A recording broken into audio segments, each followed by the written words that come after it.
So with that, I just wanted to turn it over to our final speaker, Ed Mainland, who I'm not sure what Ed's going to talk about, but Ed, go for it. Thank you, Peter. I'd just like to offer a few thoughts about distributed power, distributed generation. You all remember Huey Johnson, the great environmentalist, California environmentalist, who said that solutions must be commensurate with the scale of the problem.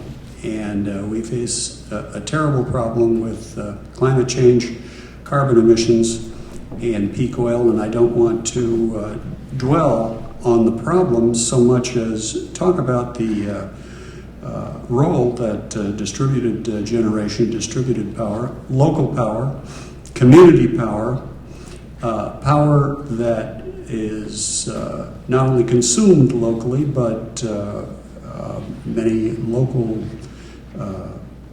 businesses, community groups, individuals can actually become not only consumers but generators of clean renewable power. What am I talking about when I talk about distributed energy? I think it's best if we think more and more in terms of a distributed energy system that's emerging. It's increasingly competitive with the old paradigm, or the old model of utility scale, industrial sales, central station, fossil fuel, nuclear, coal and gas that was worked so well for so long because of economy of scale, but has real disadvantages in the era that we're going into. And so my thesis is that increasingly we have to look to distributed local power, clean community power for our renewable energy. By distributed energy system, I mean three pillars. One pillar is generation, the other pillar is demand, and the third pillar is a balancing technologies. Generation, of course, we all know of the separate and scattered, disparate technologies that are springing: solar PV, wind, biogas, biomass, and combined heat and power. You would list as the main players. On the demand side, we have to mention conservation, efficiency, substitution, demand response. And with Barbara George in the audience, I would really be remiss in not saying about energy efficiency and the central role this has to play, and conservation. This is a spaghetti chart put out by the Lawrence Livermore Laboratories, and it shows that in California, only 33% of primary fuel input to electric generation is actually delivered as electricity. The rest is lost. So that shows the huge inefficiency of our fuel system, our electric generation system, and how much needs to be done. Then to balance the generation and demand, we have storage, of course, a lot to be done in regulation and communication and grid management. Interestingly enough, the Germans, who surpassed California on solar PV, for example, by 30 times, and they're rapidly pulling away from us, and 80% of their solar capacity in Germany is distributed local community power. They don't see a problem with storage, and they seem to be doing very well on a very sophisticated system of balancing and managing the various renewable input to their energy system. I'd just like to go through very briefly some of the advantages of local community power distributed generation. First, it minimizes the environmental impact of energy so that you don't have these huge solar and wind installations at remote places in the desert, and the transmission lines that are necessary, scraping off huge portions of the desert, and so forth. The environmental impact is virtually nil when you think that they're put on existing structures, in many cases, in terms of the solar PV and so forth. They can be brought online quickly, so that you don't have the interminable exposure to litigation, complicated financing, and years of getting these large solar and wind projects, industrial scale projects, online out in remote areas. The distributed generation provides real energy security. I refer you to Amory Lovin's book, Brittle Power, which was written in 1982, and it shows that the robustness and the coherence, the integration, the serendipity of local energy networks is much beyond that of, let's say, a large industrial scale facility tied by one transmission line to the grid that could be taken out instantly by let's say, a terrorist with a backpack of C4, and you could lose that generation instantly. The distributed generation provides local equitable economic benefits. It's a business plan that is novel. Much can be said about that. Equity. Distributed generation can meet the California's energy targets, and I have in numerous studies, one says that 39% of California's electricity demand can be met by distributed power by 2020, and I'll mention the governor's target of 12 gigawatts of new distributed power, and of course the IDG scenario, which the CPUC has been considering, which is 15 gigawatts of distributed power. And finally, distributed power is increasingly cost effective compared particularly to the big remote installations like solar, thermal, and PV in the desert, but also I was startled when a CPUC official stood up at the recent meeting of the Hoover Commission in Sacramento, and he said that we have to face the fact that renewables now are competitive with natural gas in California. I just wanted to mention in my short remarks some sources for you on distributed power. Reliable sources, because we have to get away from mythology and non-facts and deal with reality and a factual basis of our discussion. The Institute of Local Self-Reliance, ILSR.org, has some of the best writings on the potential and the implementation of renewable distributed generation. I mentioned the Local Clean Energy Alliance. It's localcleanenergy.org. From that site, you can download what I think is an excellent case for distributed power in California. It's called Community Power, Decentralized Renewable Energy in California, and it really is a must-read for anybody advocating local power. And finally, I'd just like to mention a very hopeful development just to the north of us. This week sprang into being what's called Sonoma Clean Power. This is a community choice aggregation. Its lead agency is the Sonoma County Water Agency, and a feasibility study has just come out, which should be a required reading for advocates. And I would point out that Sonoma County and its CCA are taking a very careful and methodical move toward distributed local power.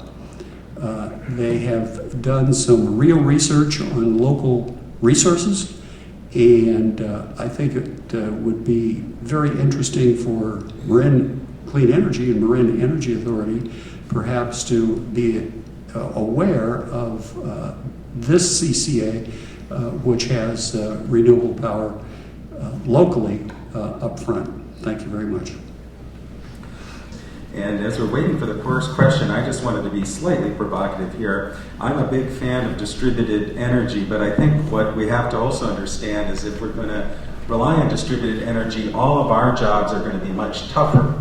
It's a lot easier, our current system where we don't see our power supply, even a wind farm in Altamont Pass, you might not like it, but getting that power is easier than actually siting the amount of renewable energy we'll probably need locally. For example, I noticed we heard about a 40-foot tower for a wind turbine. No wind turbine will work at 40 feet. So you have to go 80 to 100 feet basically to work. So maybe we don't do wind, but we're going to have to deal with that. We're also going to have to deal with the fact that we will need a different type of grid. We will need microgrids where there's a lot of opposition to the smart grid. Although in Europe, I have to point out, they do not use wireless technology. And so if we're going to really rely on local energy, we need to have a better network system, because then we're going to need to know when those solar panels are running, when the wind turbines are going, because we're going to have to manage that complexity in a way we've never dealt with. So I just want to point out that I'm all for distributed energy, and I think we should go that route, but that really means that all of our jobs become tougher, and we're going to have to actually be more engaged. But, so let's go with the first question here. You have a question, Matt? Yes. Ben is asking that maybe we should say our names when we ask our questions. So I'm Eleanor Despina. I want to thank you all for coming here. It was very informative. And I have two questions. One is about, really addressed to Dawn, whether the county has considered a system like Berkeley has instituted of lending for people to install solar arrays on their homes and then having them repay it through their property taxes over a long period of time. I think that's been pretty successful, although maybe somebody knows more about it than I do. And my second question is more general, which is, it seems to me we have this huge asset of sunshine along the 101 corridor with all those shopping centers, all those flat roofs, and I wonder how much effort is being put into convincing those huge shopping centers to install arrays, because it seems to me we could really generate a lot of our power along the 101 corridor. Go ahead. So the first question relates to what's commonly known as a PACE program, property assessed, where you can install, you can either do energy efficiency improvements or you can install solar or some type of renewable energy, and then it gets paid off on your property tax bill. And it's a great program because you don't have the upfront cost, and you also have the ability to, if you leave your house, the cost stays with your house rather than staying with rather than you having to pay it off and take it with you. So it's a great program, and it's become, the program actually in Sonoma County has been particularly successful, their PACE program. Unfortunately, there were some actions taken by Fannie Mae and Freddie Mac in the last year that have threatened these types of programs on a residential basis across the country. And this has caused some programs being started up in California to kind of stop their efforts or put them on hold. What has been able to go forward in the interim, though, is commercial PACE programs. And there are commercial PACE programs just getting ready to launch in Los Angeles, in Sacramento, and also in San Francisco. We have been looking at launching a commercial PACE program here in Marin County, and we're talking to a couple of entities that might be able to partner with us to do this. There's a need for financing to be made available to cover the upfront costs that could come through a bank, through a private partnership, public-private partnership. In the case of Sonoma County, they used their own government-based funds. So they used some water district funds and some retirement funds from the county there.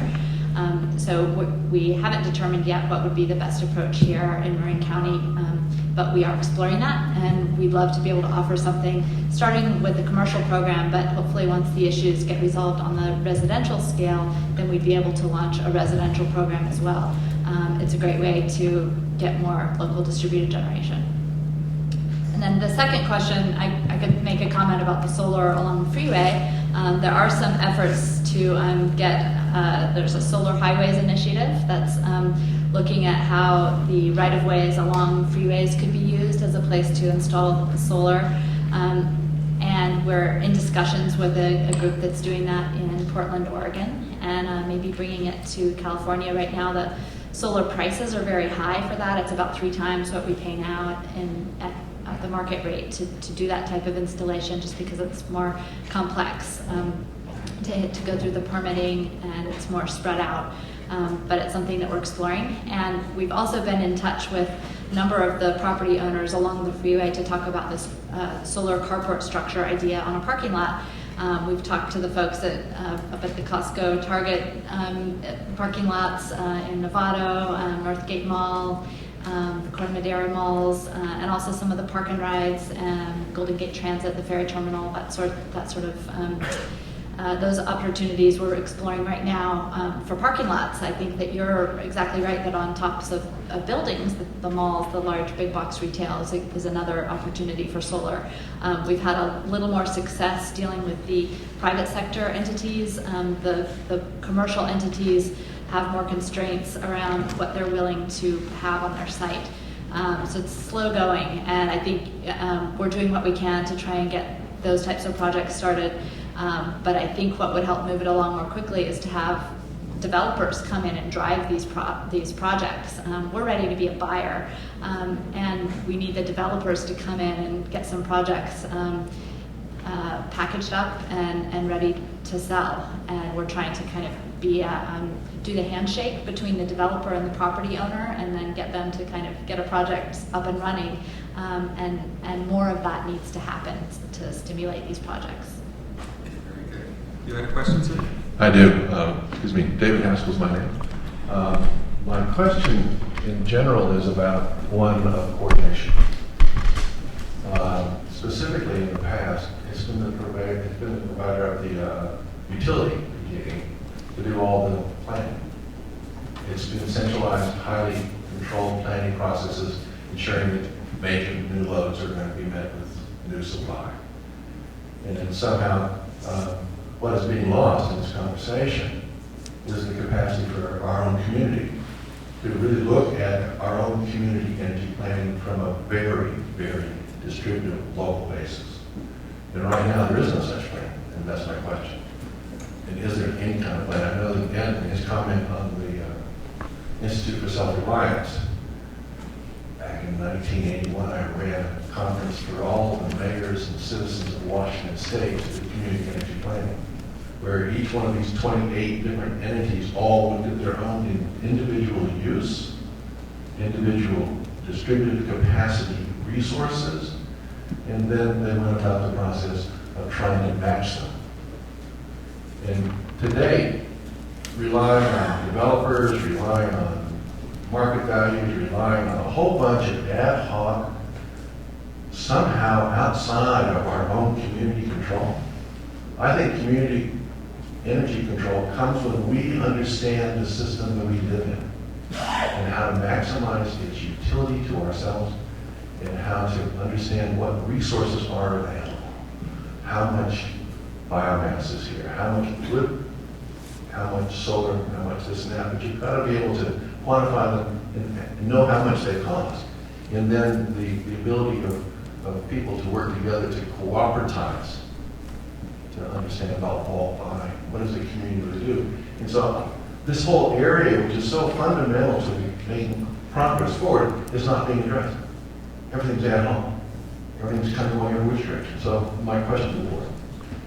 it's always tempting to look at, when we're in West Marin, using some power, but less than East Marin is, to look to East Marin. They might be able to do it better than us, or not do the damage here and outsource. I really think we ought to be, as a community here, thinking about, we must figure out what mix and where we're going to have community energy.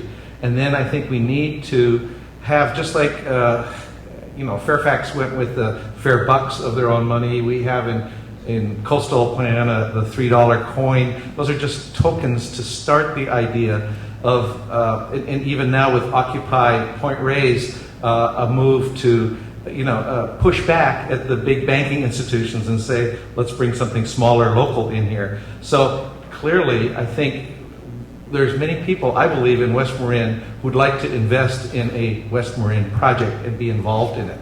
So I think we have that opportunity, and I think what I'm most concerned about is that we shoot ourselves in the foot by letting the coastal plan, the local coastal plan update that's going through right now, become so restrictive that we limit our options. I think we need to keep those options open as we try to figure out how to organize a group here of folks who want to invest in it and want to help as a community to bring power close to home. Oh, no one else? What, question? Yeah. The whole purpose, of course, in this discussion is to reduce greenhouse gas emissions, to reduce dependence on fossil fuels, but nobody's really talked about that. My question is, for every megawatt of renewable energy we're talking about generated in some manner, whether it's distributed, whether it's local, whether it's wind, whether it's so on and so forth, is that going to then be balanced by a reduction or removal of a megawatt of greenhouse gas or fossil fuel power? Or are we talking about something that's additive? Are we adding our renewable energy to the total generating capacity from all sources? In other words, you get the point. For every megawatt of renewable, I'm going to assume that we are we're reducing greenhouse gas emissions, and that can only happen if we are decommissioning another megawatt of fossil fuel generated power. Yeah, I'll say a little bit about that. I think, well, of course, we actually in California do have a climate change law, and we have an RPS, Renewable Portfolio Standard. So we actually have regulations that say we have to increase renewable energy, unlike most of the rest of the country, which doesn't have, well, a lot of the country has a renewable portfolio standard. I think the idea, and Dawn can talk about it locally, is of course that our needs for electricity keep increasing due to population growth. So I guess the idea is that those new renewables will displace instead of adding fossil fuels, and that's the whole concept between renewable energy credits, which is another issue I don't want to really go into. But I don't know if anyone, Dawn, or did anyone else want to comment on her question? Dawn, you want to say something? Yeah, I would. Okay. I don't want to dominate, but I do want to respond to this question, and I think that it's a really important question. And as far as Marin Clean Energy is concerned, I should start with the Renewable Portfolio Standard, which Peter alluded to. The state requirement as of 2010 is that all utilities, all load-serving entities in California have to be at 20% renewable energy content. We are at 27%, but the other load-serving entities, PG&E, for example, is not in compliance. In fact, there's only one other entity in California that is complying with the state law. PG&E is at 16% renewable content right now. And the requirement is that by 2020, that increased to 33% renewable content. So, PG&E has stated, if this was a PG&E customer, PG&E has stated that for when new renewables come online, that will allow them to back down on their fossil-based power. The same is true for Marin Clean Energy, that we would displace, the more renewables we can bring online every year, we will be displacing the fossil power that we're having to use. So our goal is next year to be at 28% and to ratchet up a percent each year so that by 2015 we'll be at 33%, 5 years ahead of the state mandate. And by 2020 we'll be at 50% renewable. for our light green product. So, but in addition to that, energy efficiency is really important, and I think that's what you're getting at. And what we've built into our plans going forward is a decrease in the amount of energy that we'll be providing overall, because we intend to implement significant energy efficiency programs that will allow us to incrementally decrease each year the total amount of energy. So we're achieving greenhouse gas reductions both by displacing fossil-based power supply sources, but also by reducing the overall load that we have. And in Marin County, our growth is pretty tempered. It's about 1% per year max. At least over the last 10 years, that's what we've seen. So we're not seeing a huge amount of increase in population growth. We are seeing our energy demands have remained relatively stable. They've inched up a little bit over the last 10 years, but they are relatively flat compared to the rest of the state. I think that in Marin County we can bring them down, and that's our goal. Just to add real quickly, Bing and I interviewed Dr. Tad Patzek, chair of the Petroleum Studies Group at University of Texas in Austin, a premier authority around petroleum. And he also brings up the point that our society has gotten more and more complex. Part of the reason we keep using more energy, which is something we haven't been able to curtail, is we've continued to increase complexity in our technologies. And somewhere along the line, and every increase in complexity requires more power. For example, the internet, which we all still love and use, and wireless and all that, my understanding is that only of all of the renewable energy produced, that would power only 1/4 of the existing internet. So we keep adding complexity in our society, and until we're willing to go simpler, it's going to be very difficult to go with less. It's not just going to become more technology to get more and more efficiency. In the end, we run against the laws of thermodynamics, and obviously our fossil fuels are way too cheap, and if we were properly putting all the costs into them, that would curtail us as a society. But I think we need to lead the way in better energy understanding, education about energy. We're kind of not very informed on the subject, and I think this is an example of a start, hopefully, of the community having continued conversations about this complex issue. Question back here, is it? Yes, my name is Ron Kukalka. This question is for Helen, Jeff, or Judd. My understanding of the Energy Commission report indicated for the Altamont Pass there was a small number of turbines that were actually causing most of the damage, most of the bird kills. Is that the case, or have you found that to be the case in other areas? Well, I can address Altamont. The fatalities are actually distributed pretty well across Altamont. It depends on which species you're talking about, which time of year. It's an issue of location and bird use. And I'd add that actually the fatalities have gone up in recent years. The problem is far from solved, and we do have a big experiment going on there, which is the repowering that was referred to, which is less turbines. They're trying to site them in areas that are thought to be less risk to birds. But it's making the best of a bad situation. No one thinks the bird kill problem there is ever going to be solved. I did want to address the cats versus wind turbines issue, because that gets thrown out a lot.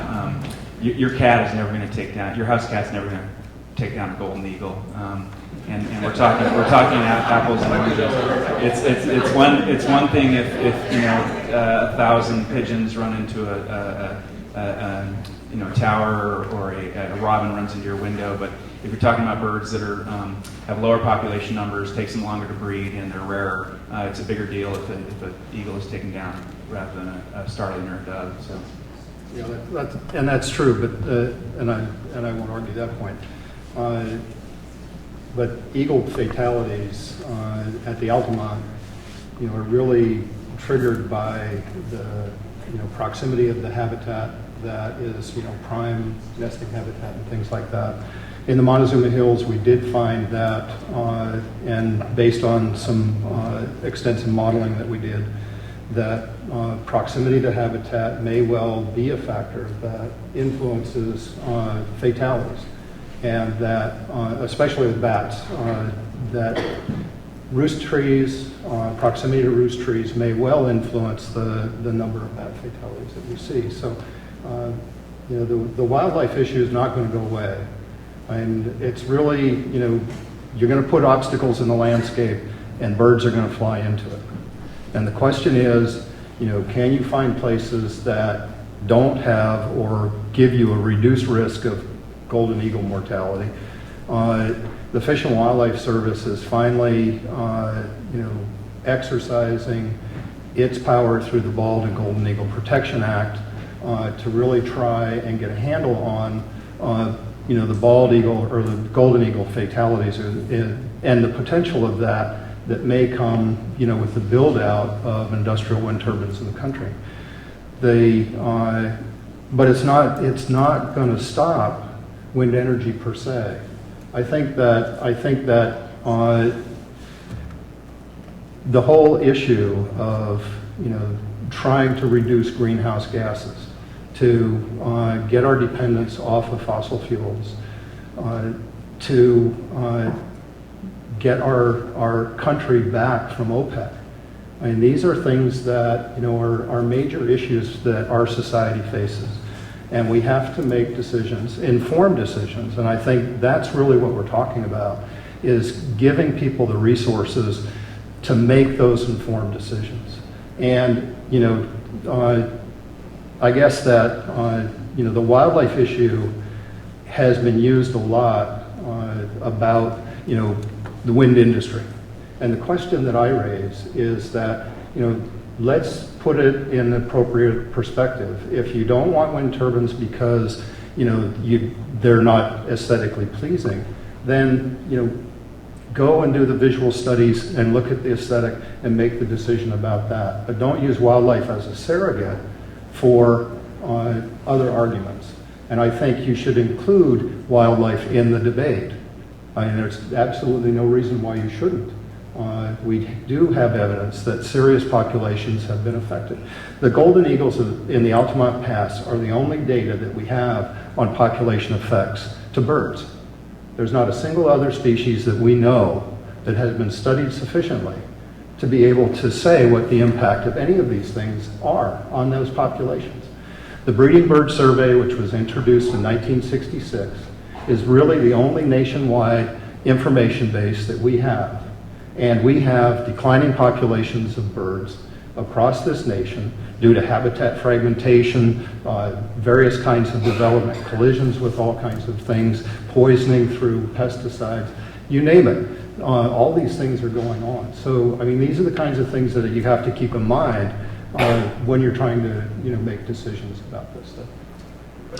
I was just going to add to that. I think, you know, I don't think we need to use wildlife as a surrogate in West Marin, given what we do know about bird populations and bird use, nesting birds and migratory birds coming down the coast. I think we should be very leery of any medium or large turbines, whether they're corporate owned or community owned. We're going to run into problems, and we should take a good hard look before we use wind turbines. And I think, fortunately, we've got a lot of other alternatives, and I think we do have to start looking at energy consumption. Then we look at efficiency. Then, if we're talking about new sources, you look at existing infrastructure. And I think there's we've got a long ways to go before we have to throw up our hands and say, well, we don't have any other option but large wind turbines. Oh, you had a question? Go ahead. I didn't have a question. Kathleen Dormanson. I had a couple of comments. I was just at the Pioneers Conference this weekend, and Amory Levin spoke. His brand new book is Reinventing Fire, came out on Saturday, and it's a lot of update on what Ed was talking about with the Brittle Power book that he wrote. And he was telling us about efficiency, because several of you brought that up, and he did a retrofit on the Empire State Building internally so it doesn't affect the outside of the building, and reduce the power of the Empire State Building by 35%, with a 3-year payback on the cost of doing all the renovations to the building. So this is one of the new things we've got to do, is reduce the power usage first. That's the easiest, quickest thing. Another thing is that someone spoke about, which absolutely floored me, is someone asked the question, one of the speakers in one of the workshops, they said, do you know why birds don't ever fly into spider webs? And of course nobody knew. And he said, because the spider webs have ultraviolet light in the webbing, And somebody discovered that, and so they're going to start putting ultraviolet light somethings, I don't know what it is because I'm not that technical, but into the windows, the panes of glass in windows, so that birds stop flying into windows. So my thought came up, well, could they put something ultraviolet on the turbine arms so that the birds can see them faster or easier or whatever, and maybe they wouldn't fly into them so much.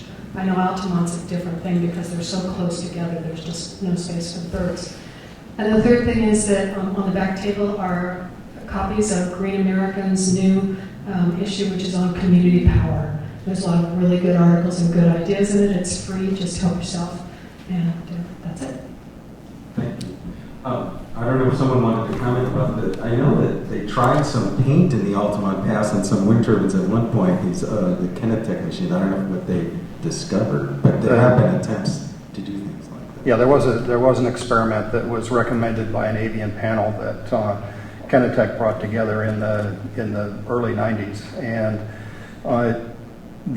what they developed was a UV reflecting paint, and they painted the turbines in alternating bands of white and black with the idea that the spacing would appear as gaps, or narrow gaps that birds would not want to fly through, because some of the research that had come out at that time was that birds can be deterred from flying into windows by putting things on them that produce small spaces that they won't fly through. And so they tried that, and I don't know the outcome because Kinetech went bankrupt, and so the good ideas kind of fall apart. Others have studied UV reflection, and birds can be sensitive to it. I've talked to some of my colleagues, and they're not. I think some other work has been done, and they're not convinced that the UV is really going to be a deterrent. The deterrents, we really haven't come up with good deterrents for birds. I mean, they habituate to noise. The spacing, that's something that we do know about. But at one of the refuges that I worked at, we basically took the film that you put on buses and put it over the window so that you could see out, but it looked like a solid barrier to the birds. And so that really reduced a lot of the window collision that we observed. And you've also got, the dark skies that the Audubon is working on, and turning lights off in tall buildings and things like that. But going to rare species, the whooping crane corridor in the prairie states involves 9 states, and the wind industry is working with the Fish and Wildlife Service and those states to try and develop a habitat conservation plan for that migration corridor for whooping cranes. And whooping cranes, the North American whooping crane anyway, is the most endangered whooping crane, or crane in the world. So, people are thinking about these kinds of things and, taking the lessons of Altamont to heart. So. Go. My understanding with the flyway with the whooping crane is that the wind industry has actually petitioned U.S. Fish and Wildlife to make the guidelines voluntary and actually weaken them. Well, they always petition to make them voluntary, and I agree, but I'm not sure the Fish and Wildlife Service is going to roll over on this. If they do, then it's in the political arena and it's taken out of the scientific arena. I guarantee you the Fish and Wildlife Service is going to roll over. You think so? Well, yeah. Well, no, then you guys can step in and file suit. And that's the other thing that, I'm a wildlife biologist. And so scientists present you information and, people use it one way or another way or whatever. But when things get out of whack, we're not attorneys and we're not environmental attorneys. And it's when these folks step up to the plate or other conservation groups step up to the plate and hold the agencies or whomever's feet to the fire. And I think we talk about being in a litigious society. And we want to see less and less litigation, but sometimes it's appropriate. At other times, and I think this conversation in this forum is an opportunity to really discuss where you guys want to go, what you want to do, and figure out what's the best way you're going to get it done. And I mean, I have to say, I'm no longer a Marin resident. I now live in the heart of the Napa Valley and belong to 6 wine clubs. But did you bring some wine with you, Jim? No, I didn't actually. But I have spent. I came to Marin 31 years ago, and was a natural resource specialist for GGNRA and wrote the first natural resource plan. So I know firsthand the treasure upon which you sit.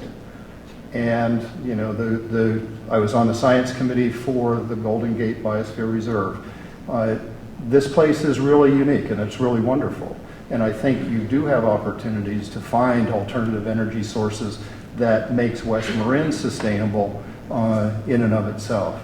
So that's my shtick. Did we have a question? Over here, okay. Thank you all. My name is Kiki Laporta. I'm with Sustainable Marin and Sustainable San Balance, Sustainable Fairfax. We've had the micro and the medium and the global view tonight. The global is hearkening back to Huey and to Ed's comment. We need to come up with solutions that are commensurate with the problem. The middle view is our communities, in plural, taking advantage and bending the tools that might be available to us to make decisions locally that work for our own local populations of people as well as organisms and animals and plants. And that really is embodied in Marine Clean Energy. And it gives us a lot of opportunities to do things, make decisions that serve us rather than serving the powers outside of us. If they are service providers or you name it, factories, corporations.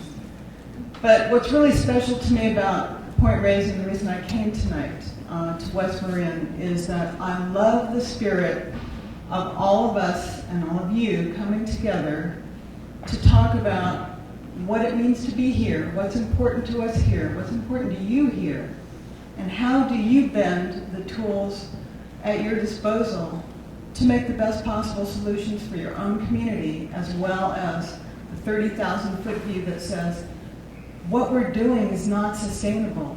I love birds, I love cats, I love people. I even love the people who live in Richmond next to those god darn refineries. And I think we're kind of being a little bit Marin-centric when we think that we don't want to look at a windmill because it may mar our view, and we really need to protect the birds, but what are we really doing on this planet that is going to make a difference for the future of our children? Thank you.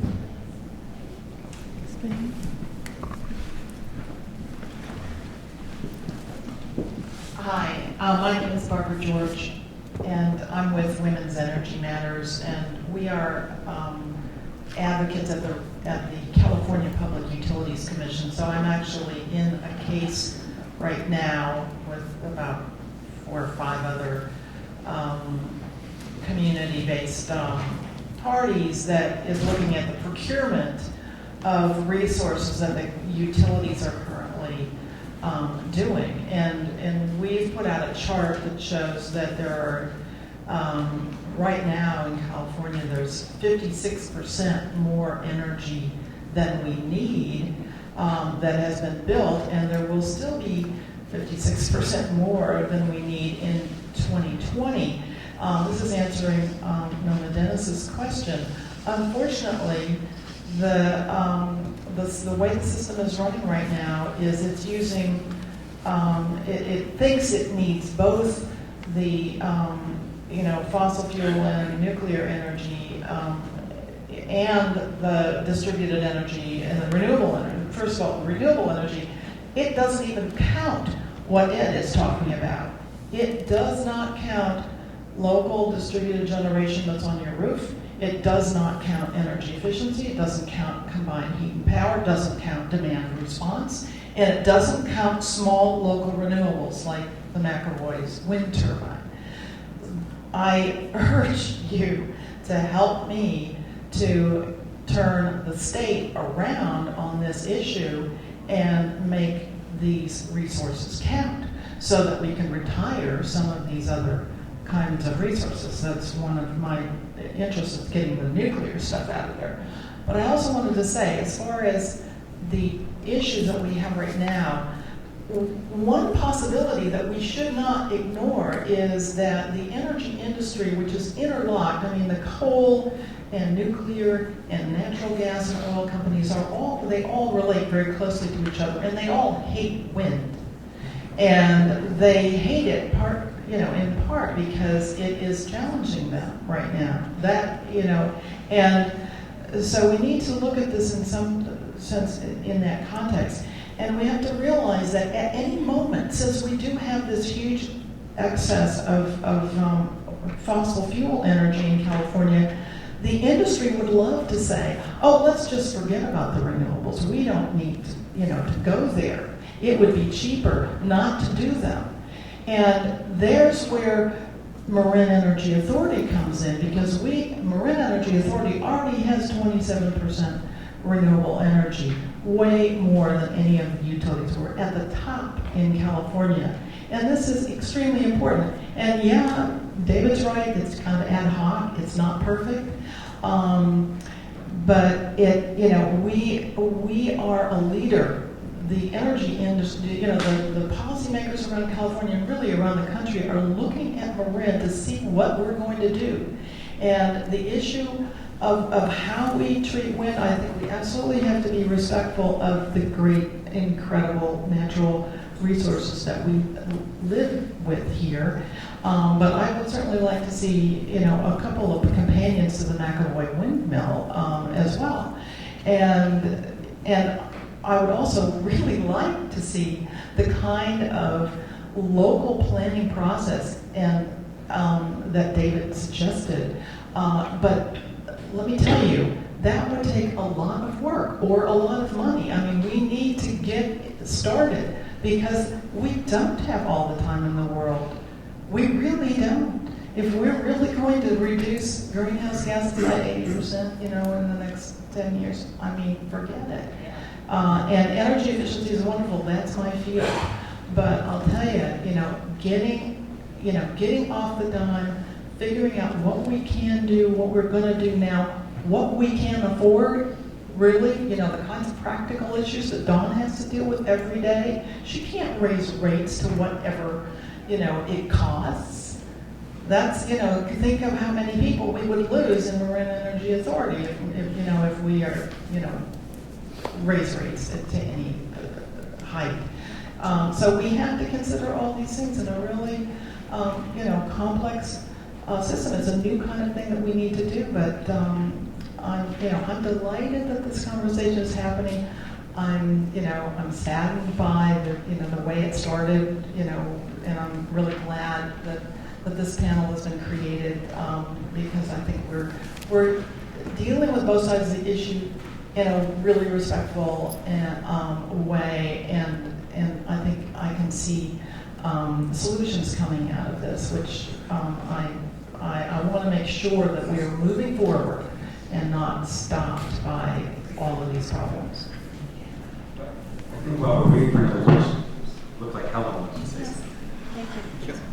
I just wanted to say that you mentioned that the oil and gas and nuclear power industries are against the renewables. Well, I don't know if anybody realizes this, but NextEra Energy, which is Florida Power and Light, I believe, they changed their name, and they do everything. They do oil, gas, coal, wind, solar. I mean, what we're seeing now is that a lot of these multinational corporations are involved in developing wind, and with the same corporate model that they've approached the other forms of energy production. So I think it's important to note that.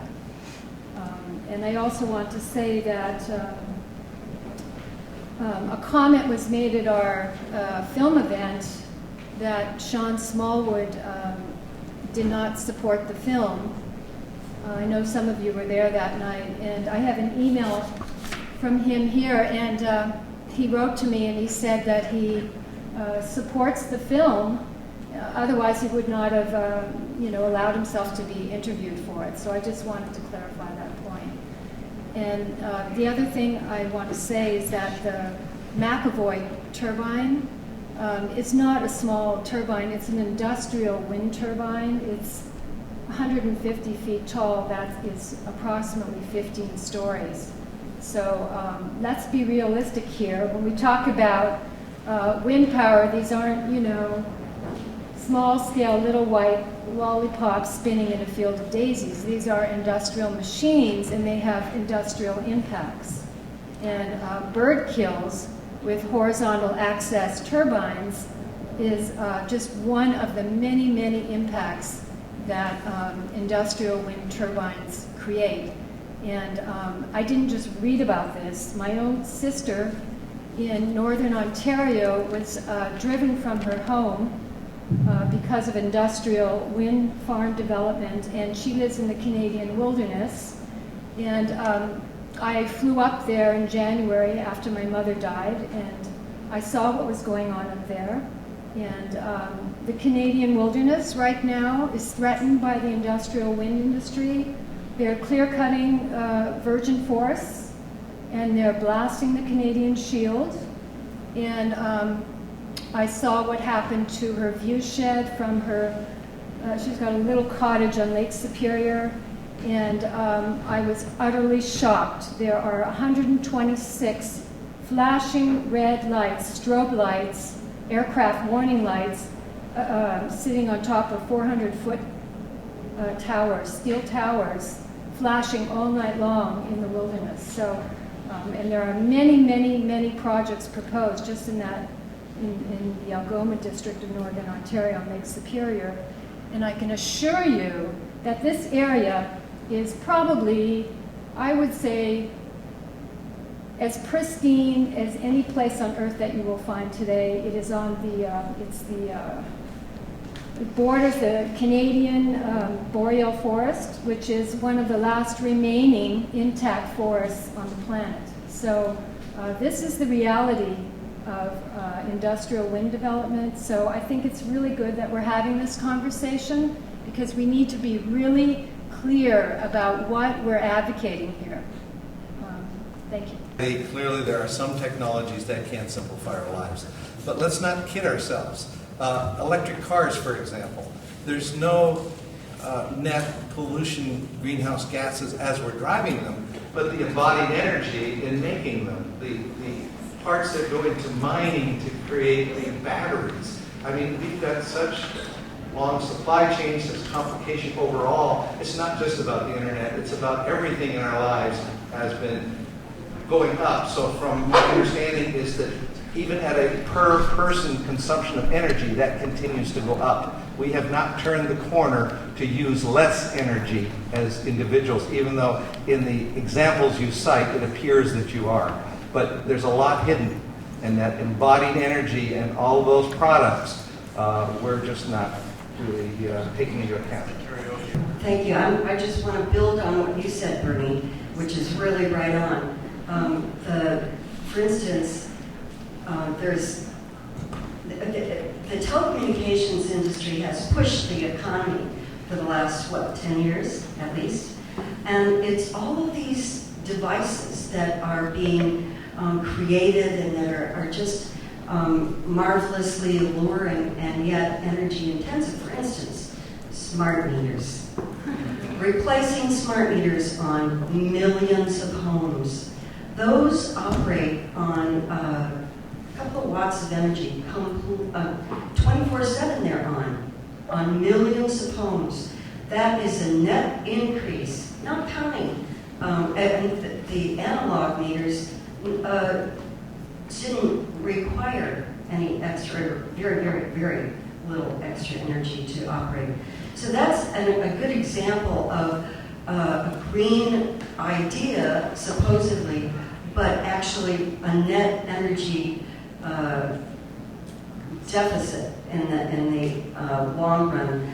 The EROI, that the energy return on investment for the machining, the mining, the manufacturing, and then the replacing of perfectly good analog meters with something that is going to increase your energy use. That's just a beginning look at the devices that are complexifying our energy usage in somewhat invisible ways.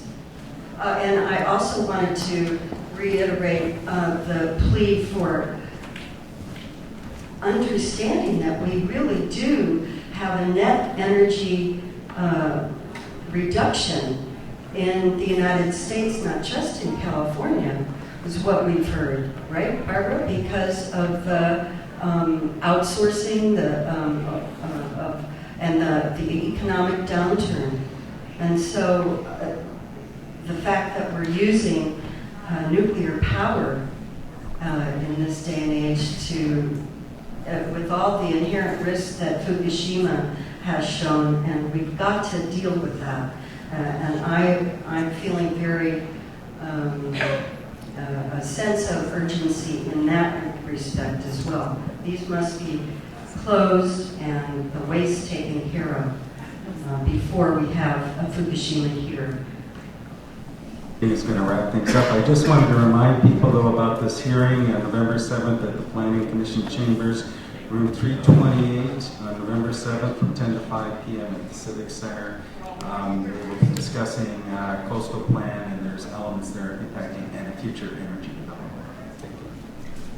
Thank you, Peter. I have a couple of lists here if you'd like to sign them.